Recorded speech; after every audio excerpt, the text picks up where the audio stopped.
ఆగురా, నీకు ఒకటి చెప్తా, నన్ను ఏమనవద్దు. మళ్ళీ ఏం చేస్తావు? ఒక్కటి చెప్తా, తిట్ అవుతున్నా. ఫోను జారి కింద పడి పలిపోయింది రా. ఏం చేయాలి ఇప్పుడైతే? నాకు ఒక ఫోన్ కొని రావడానా. ఏంటంటే ఇప్పుడు ఎన్ని ఫోన్లు కొనిచ్చినా పగులుతున్నాయి అన్న.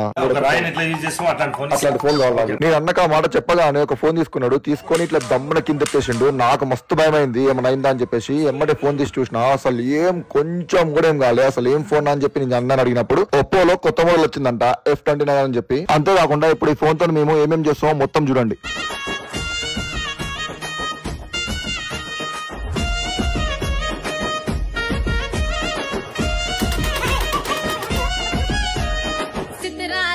నాకైతే ఫ్యూజ్ అవుట్ అయిపోయినాయి. ఇలాంటి ఎక్స్పెరిమెంట్స్ నేను ఎక్కడ చూడలేదు. ఈ ఫోన్ కి మీరు ₹1 కూడా కట్టకుండా 0 డౌన్ పేమెంట్ తో మీ ఆధార్ కార్డ్, పాన్ కార్డ్ తీసుకొని ఫోన్ తీసుకొని వెళ్ళిపోవచ్చు. ఇప్పుడు దాని రిజల్ట్ ఎట్లుందో చూడండి. నార్మల్ గా అయితే వేరే ఏ ఫోన్ అన్నా మనము వాటర్ లేస్తే ఎంత హ్యాంగ్ అవుతుంది, ఎంత ఖరాబ్ అవుతుంది చూడండి. మూలలు కొడుతున్నా నేను దాంతో ఫోన్ తోని. అసలు నేనైతే షాక్. అండ్ థమ్స్ అప్ లో ఫోన్ వేయడం అంటే ఓ దేవుడా, నాకైతే ఏమర్థం కాలేదు. వేడి వేడి ఛాయలో కూడా నేను ఫోన్ వేసేసిన, ఆయన కూడా పనిచేస్తుంది. వీళ్ళ దగ్గర మనము ఏ ఫోన్ కొన్నా కూడా దాని మీద 10% క్యాష్ బ్యాక్ ఉంది. వేడి వేడి మ్యాగీలో ఫోన్ వేసిన ఆయన పనిచేస్తుంది. ఇదే ఫోన్ కాదు, ఇక్కడ మీరు ఏ ఫోన్ తీసుకున్నా 0 డౌన్ పేమెంట్ తో తీసుకొని వెళ్ళిపోవచ్చు. వీళ్ళ దగ్గర 20,000 పైన షాపింగ్ చేస్తే 6 గిఫ్ట్లు కూడా ఇస్తున్నారు. Laptop bag, wall watch, smart watch, Bluetooth, neck band, back case, glass. వీళ్ళ షాప్ పేరు వచ్చేసి తిరుమల మొబైల్స్. వీళ్ళ shop Mallapur Shiva hotel opposite లో ఉంటుంది.